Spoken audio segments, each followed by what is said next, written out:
naturelle est la révolution. Kémitique sont mes résolutions. Imana donne la solution. Ils ont le gouvernement, ils dirigent le parlement. Chambre d'enregistrement, des mesures anti-nègres, des cordages maçonniques, des malheurs blancs.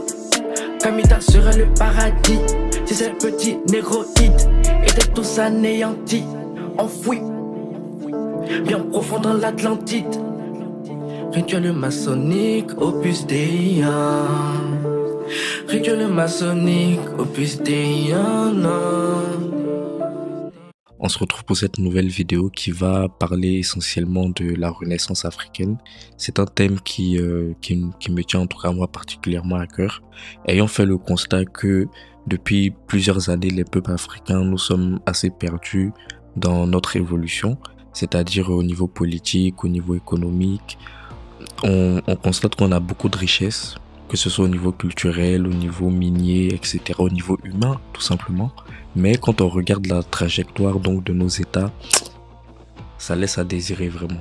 Donc pour ne pas rester là seulement à critiquer, parler et tout, nous on a décidé d'apprendre, de se former, de réfléchir donc sur la thématique, d'essayer d'apporter des pistes de solutions.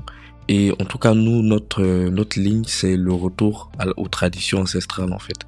Parce qu'on a fait le constat qu'avec le système actuel, on n'a pas réussi à produire quelque chose de bon. Tout simplement parce qu'il n'est pas adapté à nos réalités, à nos cultures, etc. Donc, premièrement, on va poser les bases, c'est-à-dire on va essayer de découvrir comment est-ce que nos ancêtres pensaient à l'époque. Quelle était leur manière de penser, quelle était leur réflexion. C'est cette série de réflexions que j'ai intitulée Retour vers le futur. Pourquoi? Parce que on va, dans un avenir proche ou lointain, affronter des défis importants. Et ces défis-là, nous allons les relever en faisant un retour vers nos traditions. Ça ne veut pas dire qu'on va vivre exactement comme nos ancêtres, c'est pas possible parce que c'est pas la même époque, c'est pas la même réalité. Mais par contre, on va s'inspirer de leur manière de penser, leur manière de voir, de concevoir le monde, d'organiser la vie en société en fait. Et on va adapter ça à nos réalités.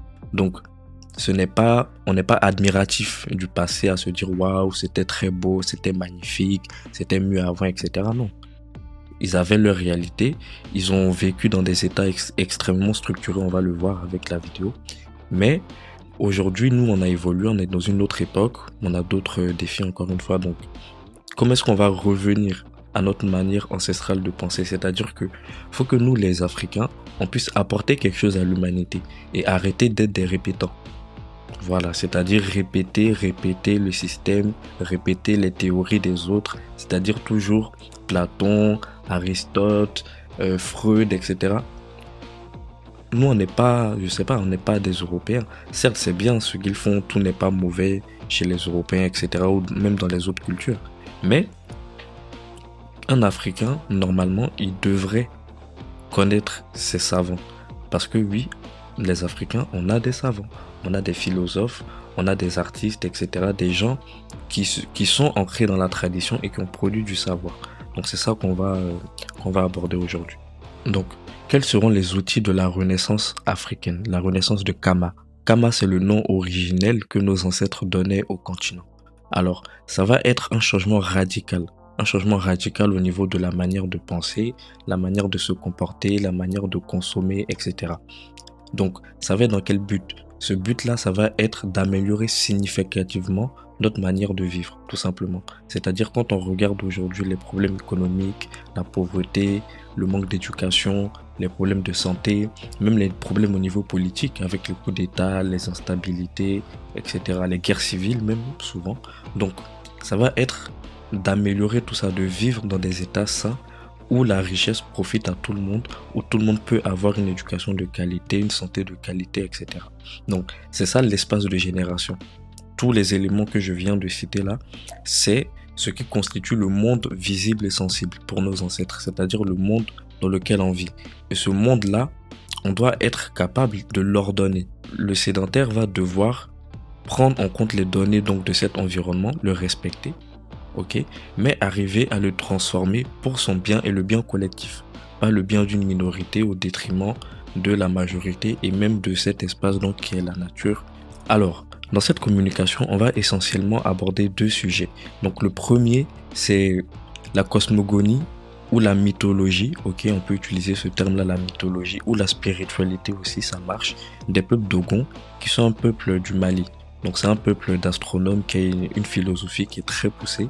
Et grâce à un ethnologue français qui s'appelle Marcel Griol, on a pu avoir le témoignage d'un prêtre Dogon dans les années 40-50 à peu près, qui s'appelait Ogo Temeli, et il a intitulé ce livre Dieu d'eau, parce que le dieu principal de la cosmogonie des Dogons est associé à l'eau. On va analyser aujourd'hui un passage, c'est-à-dire une transformation, une innovation majeure dans la vie des humains.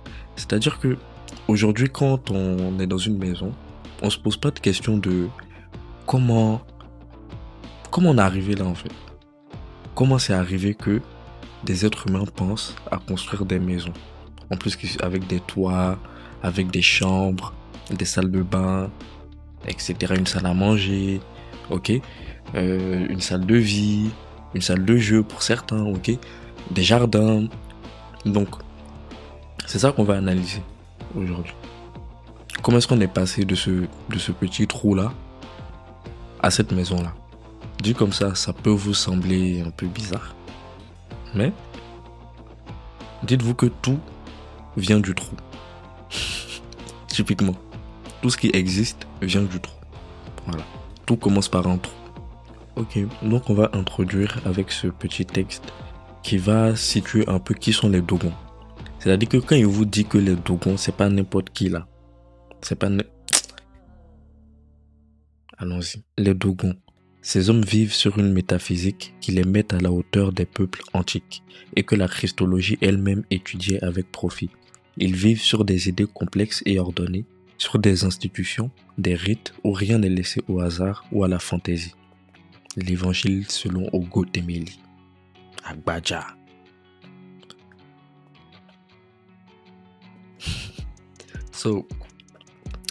On va rentrer donc dans le vif du sujet avec cette citation que j'ai tirée du dieu d'eau. Donc c'est Ogo Temeli qui parle en fait. Voilà. C'est-à-dire que dans cet ouvrage-là, il est découpé en 33 journées. Et dans ces 33 journées-là, Ogo Temeli raconte la création du monde. Voilà. Donc, à la 3e journée, qu'est-ce qu'il dit à Marcel Griol? Dans le souffle de la 2e parole révélée, en effet, le génie parlait comme l'avait fait le Nomo. Le Nomo, c'est qui? Le Nomo, c'est l'ancêtre primordial des Dogons. Ok? C'est-à-dire que le dieu primordial des Dogons, il s'appelle Ama ou Nomo. Et il va engendrer des enfants. Ok? La première fois, il va engendrer 2 couples qu'on appelle souvent les Nomo ou le Nomo. Ok? On peut les compter pour 2 ou pour 1. Parce que tout compte fait, ce sont des couples en fait. Ils sont à chaque fois par 2. Okay. Donc là, quand on parle de génie et de Nomo, ce sont les divinités. Donc ce sont des divinités qui sont en train de se parler en fait. Voilà. Dans le souffle de la 2e parole révélée, en effet le génie parlait comme l'avait fait le Nomo. Il octroyait son verbe au travers d'une technique afin qu'il fût à la portée des hommes, montrant ainsi la coopération entre des forces spirituelles et des gestes matériels. La révélation spirituelle pénétrait l'enseignement technique. Ogo Temeli. Ça veut dire quoi? Cette phrase, c'est ce petit texte-là. En fait, ce qui est important ici, il dit, il octroyait son verbe au travers d'une technique. C'est-à-dire que c'est un enseignement en fait qui est en train d'être fait ici. C'est-à-dire que Dieu enseigne la technique au travers de son verbe, de la parole, de la vibration. Ok? Pour ceux qui sont un peu perdus, qui connaissent pas tout le concept autour de la vibration, je peux vous renvoyer à la série de vidéos donc, que j'ai faite sur Thoth et les signes sacrés en Afrique pour savoir qu'est-ce que veut dire le verbe, la parole, tout ce concept-là dans les traditions soudanaises. Donc, Dieu enseigne Dieu enseigne les techniques au travers de son verbe pour qu'il soit à notre portée, à nous les humains. Ok? Et ce fait-là, ça montre une coopération entre le spirituel et le physique. Ok? Parce que tout commence par le verbe, par la vibration, avant de devenir matériel, avant de devenir physique, palpable. Donc, c'est pour ça qu'il dit la révélation spirituelle pénétrait l'enseignement technique. C'est-à-dire, pour les peuples africains, on ne fait pas de distinction entre la science et la spiritualité, entre l'enseignement et la spiritualité. Les deux sont ensemble. C'est comme un pagne qu'on a tissé, ok? Tout est mélangé. Voilà, tout est ensemble, tout nage ensemble en fait. Parce que l'un ne va pas sans l'autre. Les deux sont comme des mondes jumeaux, ok? Des bébés jumeaux qui se regardent. C'est ça typiquement que ça veut dire. Et ce concept de jumeaux-là, il est très important dans les traditions africaines. Donc on continue. Dans cet temps brumeux de l'évolution du monde, les hommes ne connaissaient pas la mort. Les 8 ancêtres issus du premier couple humain vivaient donc indéfiniment. Qui sont ces 8 ancêtres et qui est ce premier couple humain? Eh bien, comme je vous ai dit, le dieu suprême des Dogons s'appelle Ama. Ok? Et Ama va créer, on va dire, des enfants à lui, qui vont se charger de perpétuer la création. C'est ce qu'on appelle aujourd'hui les forces de la nature. Ces forces-là, ce sont les enfants de Ama. Et Ama les envoie en mission pour perpétuer la création. Donc quand ils vont finir de créer l'univers, les planètes, le soleil, etc., ils vont créer la terre, ils vont commencer à mettre les herbes, à mettre les animaux, etc. Pardon, il n'y a pas encore d'animaux avant, excusez-moi. Ils vont commencer plutôt à mettre les herbes, les arbres, ce fruitier, etc. Ils vont commencer à faire ça. Et ils vont commencer à mettre les insectes aussi. Et là, Dieu va créer le premier couple humain. Ok? Voilà. Il va prendre de la terre là, il va les créer. Bon, je vais pas insister sur ça parce que c'est pas le thème vraiment de la vidéo. Mais Dieu va créer ce premier couple humain. Et ce premier couple humain là va engendrer 8 enfants. Ok? 8 enfants qui sont à la fois mâles et femelles, on va le voir. Donc, les 8 ancêtres issus du premier couple humain vivaient donc indéfiniment, chacun étant à la fois mâle et femelle, se reproduisant chacun pour soi-même. Ils procréèrent donc 8 descendances distinctes. L'homme avait la charge de l'homme et la femme celle de la femme. Ça veut dire que chaque enfant qu'ils ont eu là, qui sont jumeaux, ok, étaient à la fois mâle et femelle, c'est-à-dire ils avaient les deux sexes. Ils pouvaient se reproduire d'eux-mêmes en fait. Ils n'avaient pas besoin aujourd'hui d'avoir des relations sexuelles pour pouvoir avoir des enfants. Donc c'est ce qu'il nous dit là. C'est comme ça que les premières générations d'êtres humains sont apparues. Parce que ces 8 ancêtres sont les ancêtres des Dogons. C'est comme ça qu'ils introduisent ce fait. Voilà. Un obscur instinct poussa l'aîné à investir la fourmilière des Nomos. La fourmilière, c'est quoi? C'est le monde souterrain. C'est-à-dire que sous la terre, il y a un univers où les premiers Nomos là, ils sont. Ok, le premier couple de Nomos que Dieu a envoyé pour diriger la terre, diriger la création, ils vont se réfugier dans une fourmilière. Parce que c'est là-bas que se trouve leur maman en fait. Voilà. Pour ceux qui sont un peu perdus, ne vous en faites pas, je vais expliquer ça pour que vous compreniez bien. Le dieu suprême donc des Dogons, Ama, avait une femme, ok, avec qui il a eu des enfants. Et ces enfants-là, c'est eux les premiers Nomos, ok, les Nomos primordiaux en fait, qui sont grosso modo, pour faire simple, on va dire 2. Ok, il y en a 2 principaux, ok. Et eux, ils vivent sous la terre, qu'on appelle la fourmilière symboliquement.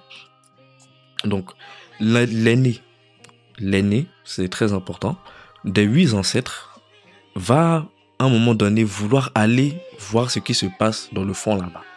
Il dit mais attends, comment nous-mêmes les créateurs, les génies là, eux ils sont en bas, non en haut là-bas. Donc il va vouloir aller. Donc on continue sur ça. Il portait sur la tête une écuelle de bois dans laquelle il mettait sa nourriture. Il s'enfonça lentement comme pour une parturition à rebours. L'aîné pénétra ainsi tout entier dans la terre. Il laissa sur la fourmilière comme témoin de son passage dans ce monde l'écuelle de bois imprégnée de nourriture et de gestes du disparu, symbole de son corps, de sa nature humaine, comme l'est de la nature animale le fourreau laissé par la mue des reptiles. Pour ceux qui ne savent pas, la mue des reptiles, c'est quand les serpents ou certains lézards se débarrassent de leur peau. Okay? Donc l'écuelle de bois, c'est comme une assiette. Okay? Voilà ça comme un bol.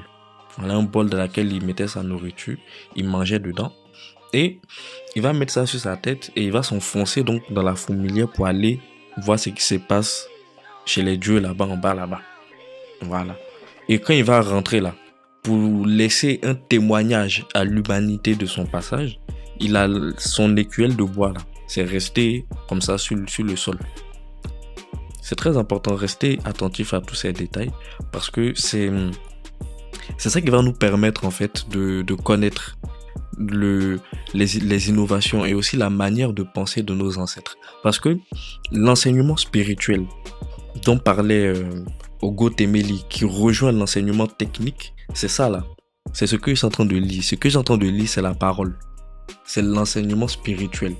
Et quand on décode l'enseignement spirituel, donc quand on décode le verbe pour le mettre à la hauteur des hommes, c'est là qu'on crée les choses dans le monde visible pour vivre. C'est ça. Délivré de sa condition terrestre, il fut pris en charge par le nomo mâle qui le conduisit dans les eaux matricielles de sa compagne au fond de la terre. Parce que la nomo femelle, donc, elle a des eaux qui régénèrent la terre, qui font un certain nombre d'actes spirituels en bas là-bas. Et lui, le nomo mâle va le prendre pour l'envoyer là-bas pour le régénérer, en quelque sorte. Donc pour que vous ayez en tête quelque chose de clair, je vais vous montrer à quoi ressemble l'écuelle de bois dont parle Ogo Temeli ici. Parce que cette écuelle de bois là, elle est très importante. Symboliquement, elle renferme beaucoup d'informations. Donc, si vous regardez l'image d'en haut à gauche, c'est ça l'écuelle de bois dans laquelle il mangeait. Ok? Et c'est ça qu'il a mis sur sa tête pour rentrer dans le sol. Ok? Symboliquement, cette écuelle-là représente le ciel. C'est une image du ciel. Voilà. Et le fait de manger dans les langues africaines, c'est associé au fait d'ingérer la connaissance. Il faut le savoir. Voilà. Et même le ciel même, c'est l'endroit du spirituel. Donc la connaissance vient du ciel, etc. Philosophiquement, c'est amené de cette manière-là. Donc voilà pourquoi est-ce que l'écuelle a été choisie. Et quand on regarde les chefs, les rois, les premières couronnes, entre guillemets, c'était des calottes. Même en Égypte antique, il y a certaines couronnes qui ressemblaient à ça, qui étaient typiquement des calottes. Voilà. Ce que le chef Akan, okay, l'image à gauche, ok, à votre extrémité gauche là, le chef Akan là, et même le parapluie qui porte, c'est cette écuelle là. Si vous regardez bien, c'est l'écuelle qui donne ça. Donc il y a aussi l'idée de protection derrière tout ça, il faut le savoir. Donc, dans la troisième journée, toujours, durant l'accomplissement du travail, la fourmi allait et revenait sur les bords de l'orifice dans le souffle du génie. Entendant et retenant les paroles, elle communiqua ce savoir aux hommes qui hantaient les parages.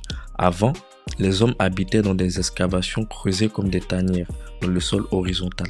Les écuelles abandonnées attirant leur attention, ils observèrent la forme de la fourmilière qu'ils trouvèrent mieux agencée que leur trou.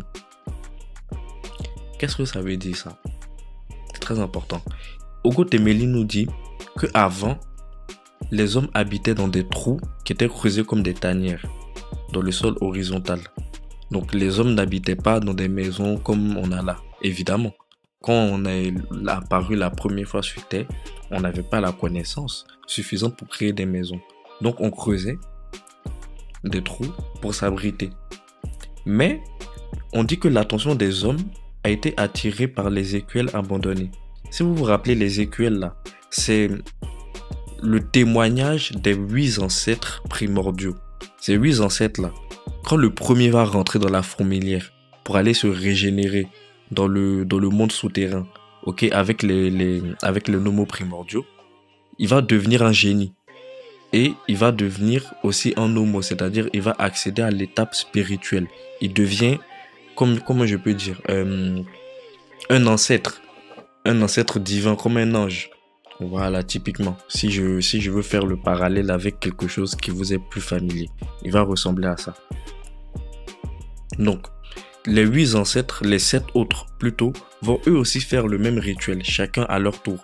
Et chacun à leur tour aussi, ils vont laisser l'écuelle, ok, l'écuelle qu'ils portaient au départ là, ils vont laisser ça aussi sur le sol. Et c'est ça qui va attirer l'attention des gens. Donc, quand ils vont voir ça, ils vont aller observer et ils vont voir que la fourmilière là, c'est bien joli, c'est bien rangé, il y a des tunnels, il y a des galeries. Là, je vais vous montrer un peu à quoi ressemblaient les trous en question, les trous, les premiers trous, les humains habitaient là. Eh bien, c'est ça. C'est-à-dire que les tanières des animaux, comme le loup, le lapin, le renard, etc. Et d'ailleurs, même le renard, par exemple, il symbolise l'une des divinités aussi primordiales des Dogons qui s'appelle Ogo et qui était le premier à voler la parole de Dieu.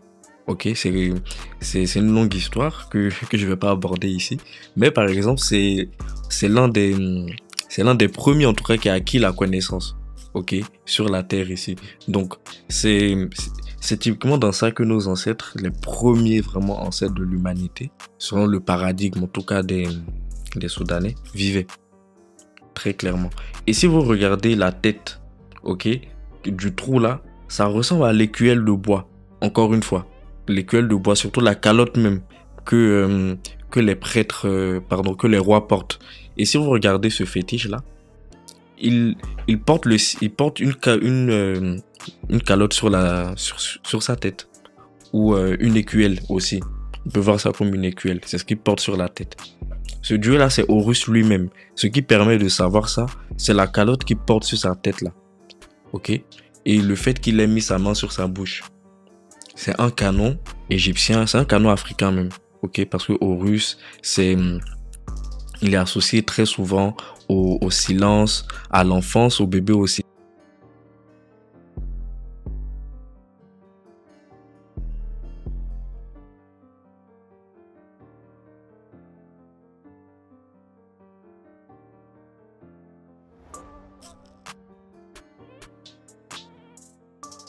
Ceux qui s'apprêtent après 8 ans de gestion des affaires à passer le flambeau. On les distingue à leur chapeau, canne et pagne portés sur l'épaule, qu'ils sont les seuls à pouvoir arborer. Cet homme est l'adjoint au Milowell, l'adjoint au chef de la génération sortante, des chefs désignés entre leurs pairs, fiers d'être un modèle de démocratie. C'est une fierté pour nous. Nous n'allons pas éterniser. On n'éternise pas, c'est 8 ans. C'est pourquoi on parle du groupe comme d'une société démocratique. Parce que 8 ans après, c'est les autres qui passent. Et regardez bien comment ça se passe. 8 ans, 8 ans, 8 ans. Vous allez dans la vieillesse. Même la vieillesse la plus absolue. Vous comprenez? Parce que ce pouvoir-là, c'est le dernier. Il y a toute une philosophie en tout cas derrière ce signe-là qui fait, on va pas rentrer dedans. Mais si vous regardez l'image, donc à gauche, on a le prêtre malien là, qui est dans le trou. C'est un prêtre Dogon en l'occurrence. Et ce trou-là symbolise pour les Dogons les premiers habitats. Ok? Là où les humains habitaient la première fois. Et très souvent, c'est là-bas qu'on va faire la circoncision et donner les premiers secrets d'initiation aux hommes. Dans cet endroit-là.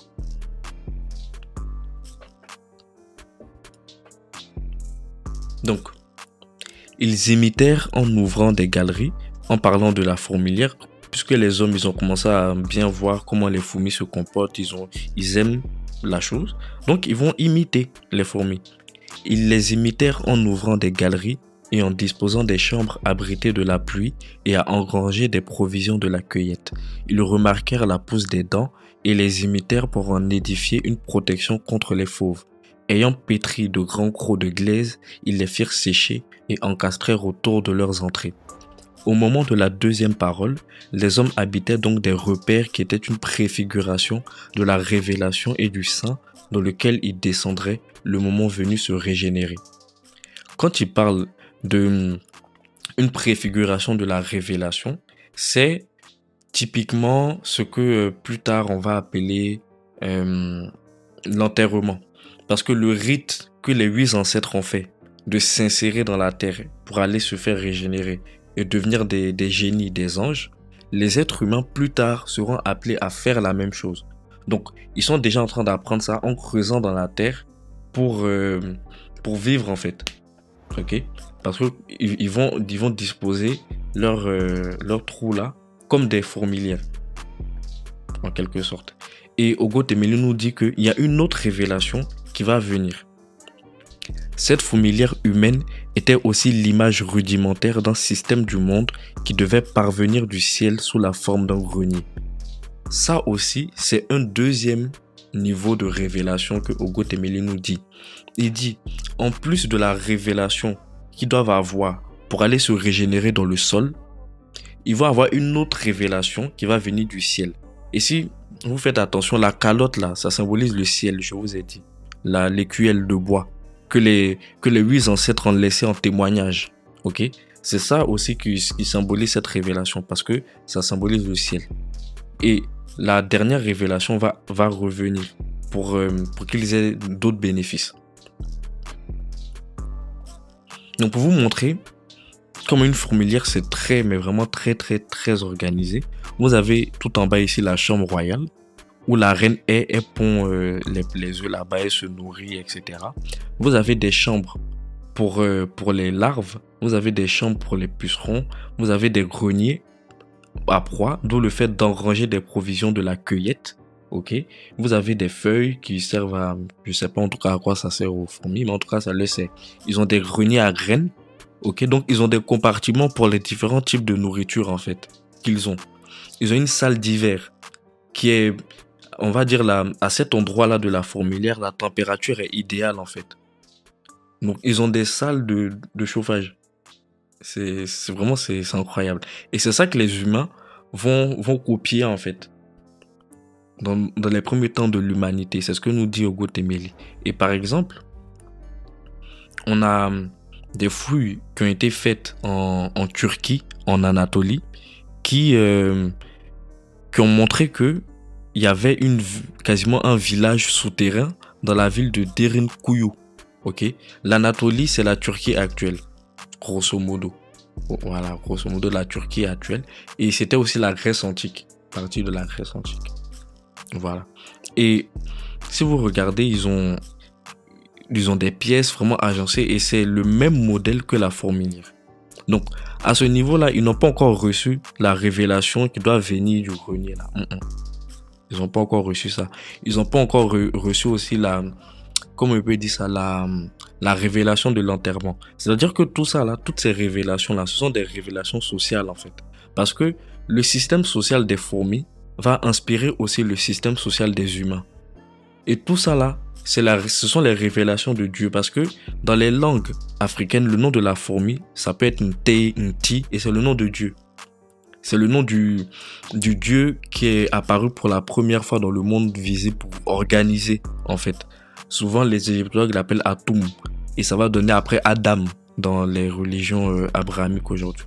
Et cet être-là, son rôle c'était de mettre de l'ordre dans le désordre. C'est ce qu'on appelle le démiurge. Donc, la fourmi symbolise ce dieu-là, en fait, à son échelle. Mais pas qu'elle. Il y a d'autres insectes. Parce que rappelez-vous, à chaque fois qu'on parle d'un insecte en Afrique, il n'est jamais seul. À chaque fois qu'on parle d'un animal, d'une plante, elle n'est jamais seule. Elle a toujours ses jumelles. Voilà.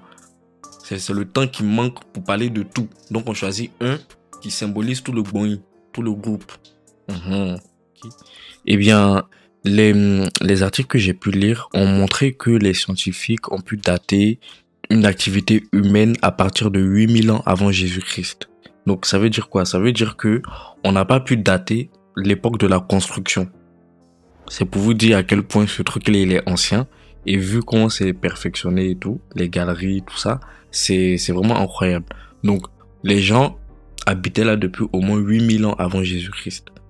Donc je vous laisse imaginer quand est-ce que ça a été construit. C'est vraiment très ancien.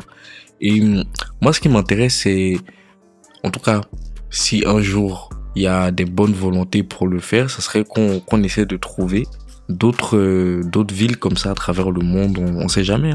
On sait jamais. Peut-être que parce que si c'est quelque chose qu'on retrouve dans le fait cosmogonique, Ok, on retrouve dans le fait cosmogonique. Et même dans certaines parties du monde, en Afrique, en Asie, on a des maisons qui sont faites dans la roche, dans des montagnes et tout, etc.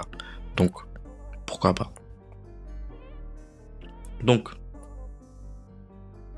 voici la révélation maintenant qui va venir du ciel. C'est ça là. C'est-à-dire que les hommes ne vont plus vivre en bas, dans le sol, ok, comme les insectes, comme les renards, etc. Mais ils vont vivre à l'air libre. Ils vont dormir à l'air libre, entre guillemets. Pas bon. C'est une mauvaise expression ce que j'ai utilisé, excusez-moi. Mais ils vont commencer à construire en hauteur en fait. Et celles qui vont apprendre aux hommes à faire ça, ce sont les termites. Ok, voilà, ce sont les termites. Et quand vous regardez la forme des termitières, c'est ça qui va donner de l'imagination aux hommes en fait. Voilà. Ils vont se dire, ah mais si on transpose le système dans lequel on vivait en bas, qu'on a copié sur les fourmis, un système en hauteur copié sur les termites. Très clairement. Ce que vous avez comme image ici, c'est la mosquée. Pour ceux qui ne savent pas, c'est la mosquée de Djenné, okay, au Mali. Donc ça, c'est l'architecture typique soudanaise. Vraiment typique. Et c'est ça après qui va donner les châteaux. Vous voyez des châteaux, etc. C'est cette architecture-là de base. Alors, cet enseignement spirituel-là, pour vous montrer, parce que là, vous pouvez vous dire que oui, on s'est inspiré des animaux. Qu'est-ce que Dieu a à voir avec ça? Mais les animaux, là, c'est Dieu. Pour nos ancêtres, parce que dans la pensée de nos ancêtres, Dieu, c'est une énergie, c'est une parole, c'est une vibration, c'est une idée, ok, qui était visible, mais qui s'incarne dans le visible à travers des êtres, des objets. Et les feuilles, les arbres, les animaux, c'est pour ça qu'il y a le totémisme. C'est pour ça qu'en Afrique, on respecte la nature. Parce que la nature, tous les objets qui nous environnent, même ceux qu'on crée, sont des manifestations des idées, de la vibration, de la parole, et donc de Dieu directement. Donc, ces animaux-là qui nous enseignent portent le nom de Dieu, comme je vous ai montré pour la fourmi. Mais pour la termite, c'est également pareil. Et la maison que la termite construit est faite pour durer, selon nos ancêtres. Comment est-ce qu'on peut attester ça? C'est avec les mots jumeaux. Moi, c'est comme ça que j'appelle ça. Mais en français, on appelle ça l'homonymie. Nos ancêtres appelaient ça ndoi. Ok, ndoi. Ndoé. L'homonymie, l'homophonie, c'est-à-dire les mots qui partagent la même racine, qui se prononcent à peu près de la même manière. Voilà. Et dans l'enseignement initiatique des Bambara, des Malinké et même de tous les peuples d'Afrique, c'est cette méthode-là qu'on utilise en fait. Voilà. C'est-à-dire que pour décrypter l'enseignement spirituel de Dieu, pour le mettre à la portée des hommes, on utilise cette méthode pour pouvoir donc traduire ça en technique. Ok, donc pour traduire la technique de la maison à partir de l'enseignement spirituel, voici comment on fait. Le poulard, donc c'est les Peuls, ok, un peuple d'Afrique de l'Ouest, ils vont dire Douma, durer pour toujours. Douma, durer pour toujours. Ndjem, c'est une langue bantou, ok, je crois peut-être du Cameroun, qui va dire Doumo, baobab. Ensuite le Bassa, Ouma, la maison. Et le Bassa veut aussi dire Hum, le verbe créateur. Donc le verbe créateur, Hum, ok, Huma, la maison. Donc pour le verbe créateur devenir maison, s'inspirer de Doumo, baobab, qui Douma dure pour toujours. Parce que le baobab, c'est un arbre qui est très ancien, qui est très vieux. Et la maison va donc être associée au baobab, symboliquement en fait. Et on a l'obélisque qui porte un autre nom chez les Dogons, ok. Mais le nom de l'obélisque chez les Dogons respecte cette structure-là, est jumeau du nom de la maison en fait, et du nom de l'éternité, ok. Et le nom de l'obélisque chez les Dogons, c'est Amaana, qui signifie le grand Ama. Ama, je le rappelle, c'est Dieu chez les Dogons. Donc, Dieu porte le même nom que la maison. Ça, il faut savoir. Donc, Dieu nous a enseigné comment faire une maison qui va être solide comme un baobab. Mais ce Dieu-là, pour nous enseigner ça, il s'est incarné dans quoi? Parce que Dieu, il est invisible, on ne le voit pas. Mais pour le voir nous enseigner là, on doit aller voir qui? Amaana, la grande termitière. Parce que chez les Dogons, Amaana signifie la grosse termitière. Mais ça signifie aussi le temple, qui est le lieu du savoir, de l'éducation. l'autel où on sacrifie pour Dieu. Mahana va signifier apprendre quelque chose, s'informer, s'initier. Mais s'initier à quoi? S'initier à la création, créer quelque chose. Et enfin, man, ok, signifie humain, l'homme et la femme, les êtres humains, man, ma, ok, ça signifie ça. Donc, voici la structure en fait. Et si vous regardez ici les maisons, ok, qui sont collées comme ça à la montagne, ce sont les habitations des Telem. Les Telem, c'est qui? Ce sont les peuples autochtones du sud du Mali en fait, de la région donc des Dogons, parce que les Dogons viennent de la vallée du Nil. Voilà. Plus précisément d'Égypte. Mais quand ils vont arriver, ok, en Afrique de l'Ouest, ok, au Mali, ils vont trouver des hommes qui vivaient déjà là en fait. Parce que faut savoir que les Dogons à la base ne vivaient pas dans les montagnes. Quand ils ont quitté la vallée du Nil, ils vivaient principalement dans la région de Djenné, qui est un royaume très prospère. Et c'est quand l'empire du Mali s'est effondré à la suite des invasions, des guerres et tout, etc. Les Dogons ont choisi d'aller s'installer dans les montagnes pour être à l'abri. Donc quand ils arrivent là-bas, ils voient les Telem qui vivent dans ce genre de maisons-là. Et quand vous regardez, possiblement c'était des trous au départ qui étaient creusés comme ça même dans la montagne et qu'ensuite ils ont élevé à la manière des termites. Donc on a physiquement, archéologiquement, si je peux utiliser cette expression, la preuve donc de cet enseignement des termites. Ok, au-delà même de la mosquée précédemment que je vous ai montré, qui aussi servait bien sûr de modèle pour les maisons. Donc ça, c'est vraiment les habitats primitifs des premiers humains en fait. Typiquement, quand ils ont reçu l'enseignement de la fourmi. Possiblement qu'il y avait d'autres formes d'habitat primitif, mais bon, c'est celui-là que j'ai choisi qui pour moi était le plus pertinent dans cette situation. C'est ça pour résumer un peu tout ce qu'on a vu aujourd'hui à travers l'évolution donc des premiers habitats des hommes jusque, on va dire, aux habitats perfectionnés qu'on a aujourd'hui. Parce que c'est une continuité. C'est-à-dire depuis les trous jusqu'à maintenant, c'est cet enseignement qui s'est transmis de manière consciente ou inconsciente en fonction donc des peuples, des conditions et tout, etc. Et qui nous est parvenu jusqu'à aujourd'hui. Et il y a encore beaucoup d'architectes qui continuent à s'inspirer de la nature. Parfois de façon volontaire ou involontaire, parfois de manière spirituelle ou pas. Certains ont connaissance des codes, comme ça, antiques dans lesquels je vous expose aussi.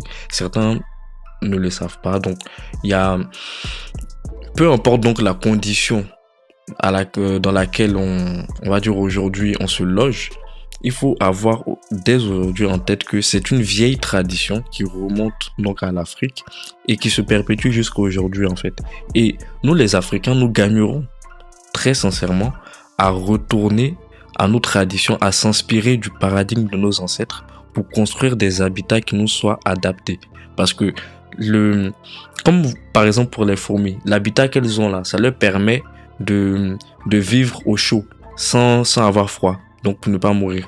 Mais pour nos ancêtres, c'est pareil, ils construisaient des maisons qui étaient en harmonie avec leur environnement. Aujourd'hui, par exemple, on construit en béton en Afrique, mais le béton là, ça accumule la chaleur. Donc on paye climatiseur, ventilateur pour payer des factures très chères en un point fini. Attention, on construisait comme nos ancêtres. Quand vous regardez par exemple cette mosquée malienne qui a donné aujourd'hui les châteaux par exemple, mais c'est pas joli. On pourrait construire comme ça en fait. À méditer. À méditer. Si les fourmis nous ont appris à construire en souterrain, les termites nous ont appris à construire en hauteur. Le temple primitif égyptien, semblable à un obélisque, est construit à l'image de la termitière. Le nom de l'obélisque en égyptien ancien est Amana, la grande termitière, mais aussi signifie le temple, l'autel. C'est la termitière qui fournira l'architecture des temples, des minarets pour les mosquées, des tours d'église et même des tombes. En Égypte antique, les temples et les pyramides unissaient la vision de la fourmi et de la termite en construisant une première structure avec un sous-sol en galerie et une autre structure qui s'élève vers le ciel. Culturelle est la révolution, kémitique sont mes résolutions. Imana donne la solution. Ils ont le gouvernement, ils dirigent le parlement, chambre d'enregistrement. Des mesures anti-nègres, des cordages maçonniques, des malheurs blancs. Kamita sera le paradis, Si ces petits négroïdes étaient tous anéantis, enfouis, bien profond dans l'Atlantide. Rituel maçonnique, opus Dei. Rituel maçonnique, opus Dei.